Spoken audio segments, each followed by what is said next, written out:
Kasagsagan ngayon ng anihan ng palay ng mga magsasaka sa parteng Bulacan at Pampanga.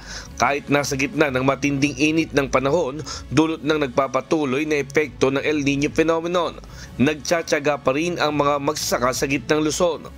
Ang pangamba ng ilan, kagaya ng 72 anyos na si Mang Noel Sulit ng San Luis, Pampanga, baka muli siyang atakihin ng stroke dahil sa init ng panahon.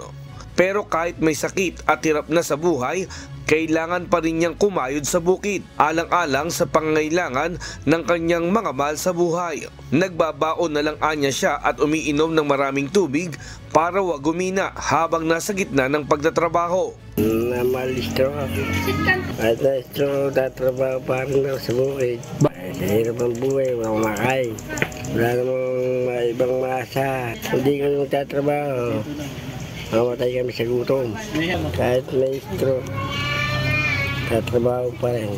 Ayon kay Leonardo Montemayor, chairman ng Federation of Free Farmers, hindi lang palay ang apektado ng matinding init o El Niño sa bansa. Naapektuhan na rin anya nito ang mga mais, gulay, isda at mga hayop at inaasahang tatagal pa ang pinsala nito bago matapos ang buwan ng Mayo sa iba't ibang bahagi ng bansa. Tumitindi at titindi pa itong El Niño.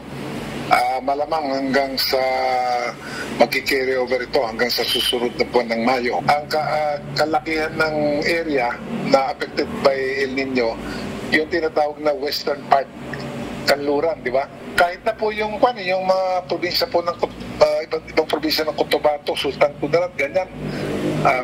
Grabe daw yung init, yung tagtuyot yung dalawang Mindoro. Matindi po yung tama ng El Niño doon. Kaya ang tinamaan doon, hindi lang yung mga palayan, kundi pati yung mga mais at saka yung mga sibuyas. Dagdag pa ng chairman ng grupo, dulot pa ng El Niño, maraming magsasaka ang malulugi sa kanilang ani. Either severely damaged by El Niño, or in some cases totally nasira na po yung pananim nila. Bukod pa dyan, siyempre, dumadami rin ang bilang ng magsasaka na apektado. So, hirap po sila dahil siyempre pag El Niño, kakapusin o mawawalan ng tubig Either wala silang anihin o masyadong liliit ang kanilang ani. Pag-asa ng mga magsasaka, pagbigyan sila ng concerned agencies na magbigay ng supply ng tubig sa National Irrigation Administration hanggang makaani ang mga magsasaka para maiwasan na tuluyan silang malugi. Nestor Torres, humahataw sa balita ngayon.